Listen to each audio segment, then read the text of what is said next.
Hi everybody and welcome to the channel. In a previous video of mine I had said that I was going to do my Fighter Buggy RX in a non-box art design, and at the time I was looking for inspiration as to how I was going to do it, and I happened to look at a poster in my garage of the late great Joey Dunlop, famous motorcycle racer from Northern Ireland, and I looked at his helmet design and thought that's what I'm going to do, and as you can see that's what I've done.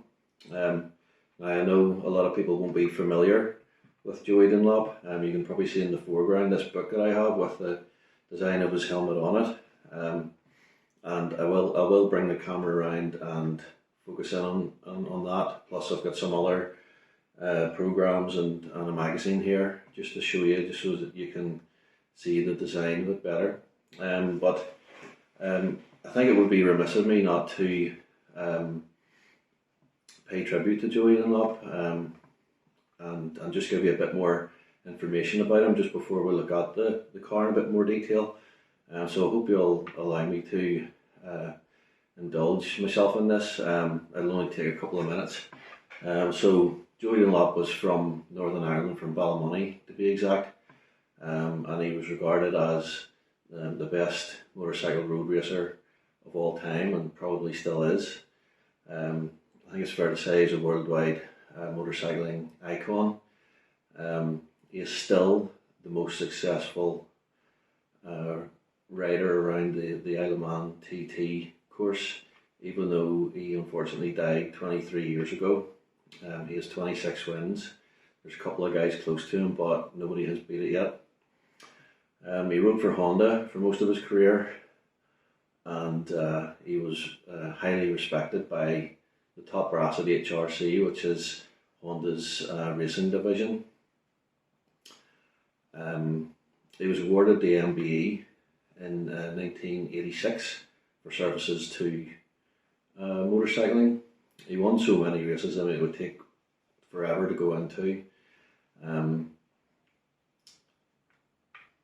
And you can Google and find out more information about that yourself if you want.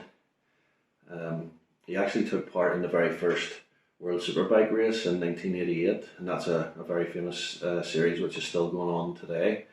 And in fact it's being dominated for the last few years by Johnny Ray, who's also from Northern Ireland.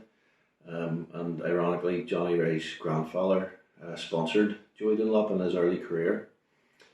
Joey was known for being very humble and very quiet, and he didn't like the limelight.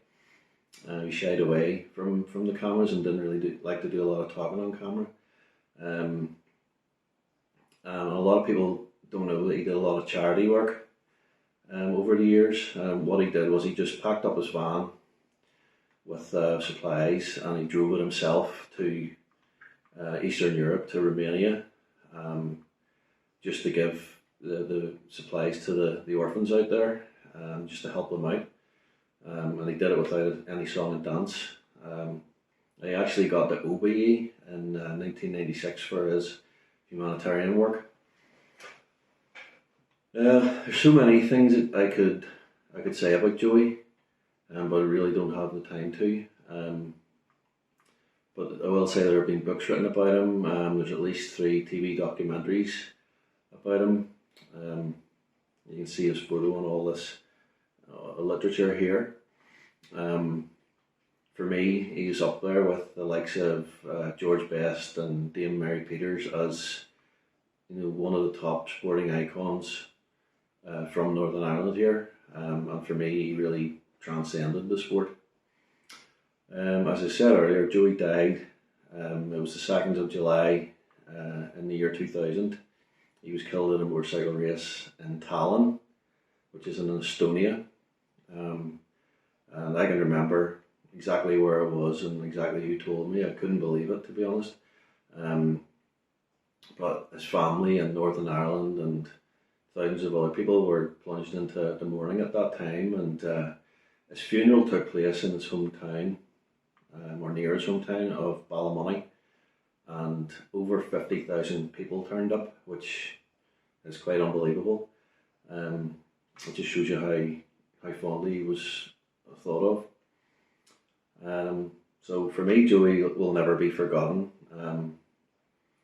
There's actually statues of him in Ballymoney and the Isle of Man, and he has there's a corner of the TT race course which is named after him. It's called Joey's, and people still visit his pub in Ballymoney, which you own. That's still family owned, and you can go there and you can look at memorabilia. There's even a couple of race bikes in it. They used to have one hanging from the ceiling, so it's good to go up there and visit and just see that. So thanks for indulging me there. So I'll bring the camera around now and I'll show you some of the photos here to give you a better idea of the design, and then we'll talk a wee bit about the car.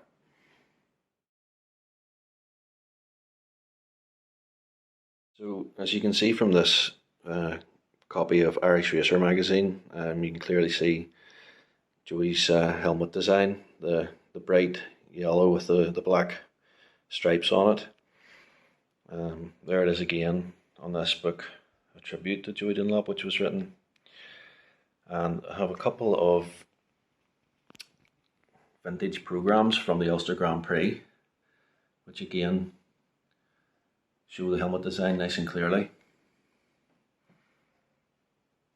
1993 that one is. 92.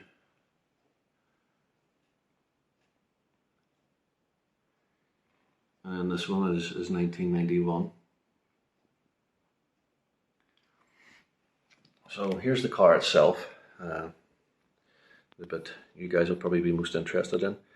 So it was done with Halford spray paint, Ford Signal Yellow and Ford Black.